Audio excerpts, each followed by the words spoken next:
Mm. Jadi gini teman-teman, itu ada dua, guide mutlak sama guide nisbi. Guide mutlak itu hanya Allah saja yang tahu teman-teman.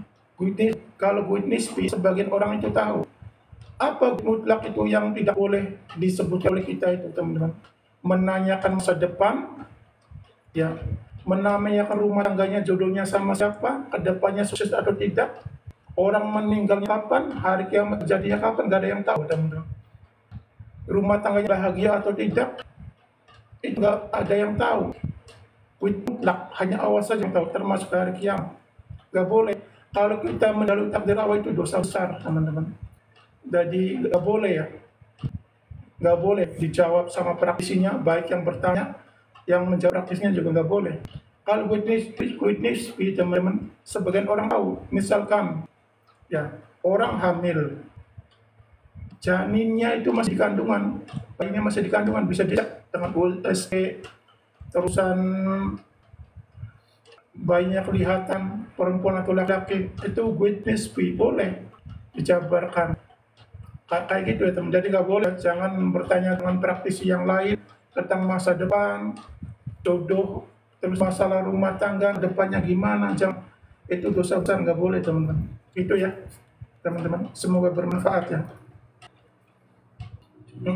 Jadi karena ini hanya Allah saja yang tahu ya, hanya Allah saja yang tahu teman-teman, rahasia yang ada di langit dan bumi,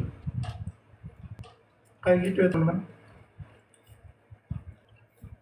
Jadi manusia itu nggak ada yang tahu, nggak ada yang sakti, nggak ada yang bisa nerawang itu sebenarnya gini teman-teman. Kalau diuji jangan teliti, kalau bener-bener penerawang itu berasal dari karohmah teman-teman, nggak mungkin ditampilkan, dipublikasikan di TikTok, di YouTube, nggak mungkin teman-teman.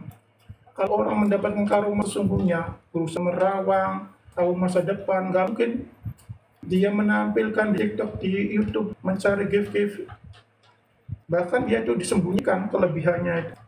Jadi kalau orang yang bisa merawang sesungguhnya itu malu di hadapan Allah itu. Jadi seperti aib, bukan ditampilkan, dipamerkan kelebihannya di TikTok. Nah, jadi wali Allah yang sesungguhnya itu ya wali Allah yang tersembunyi, teman-teman, tidak dikenal. Ketika datang ke perkumpulan majelis, orang-orang lain mengabaikan, ya, tidak dianggap, bicaranya tidak dianggap. Tapi ketika dia munajat kepada Allah, teman-teman, malaikat-malaikat Allah itu menyambutnya. Pintu-pintu langit itu terbuka, pintu-pintu. Kayak gitu ya. Doanya melesat seperti kilat. Itu wali-wali sesungguhnya seperti itu, teman-teman. Jadi kelebihannya digunakan untuk yang bermanfaat di dunia dan akhirat. Ustaz, kalau leher atau tenggorokan dan sulit dan ada yang mengganjal juga saat menelan, kenapa ya? Sudah berobat ke dokter belum? Dicek barangkali ada aman dalam sini. Sudah cek ke dokter dulu yang pertama atau kalau sudah dicek ke dokter terus nggak ada penyakitnya, itu bisa jadi sihir, teman-teman. Ya silakan kalau mau terapi jarak itu juga boleh. Yang pertama amanah dulu, silakan bersihkan ya. Barangkali ada media-media sihir. Silakan. Kalau mau terapi jarak jauh silakan ya. Yang menggorokan bermasalah semoga gini, penyakit medis juga kalau ridho insya Allah sembuh teman-teman. Karena Al-Quran segalanya. Wa nazzilu minal Qur'ani wa rahmatul lil mu'minin. Al-Quran itu sebagai sifat penyembuh, rahmat bagi orang-orang yang mengimaninya. Jadi yang penyakit yang disembuhkan dengan Al-Quran itu bukan hanya bangsa jin, bukan hanya pengobatan sihir, penyakit fisik juga sembuh. Kalau kita meyakini kayak gitu.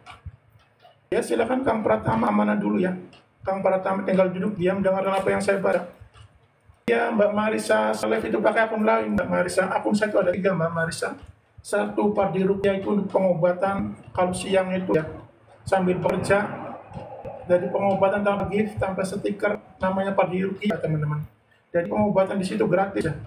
Bahkan saya orang yang diobati saya kan di Komal, ngobrol-ngobrol, canda-canda bebas itu.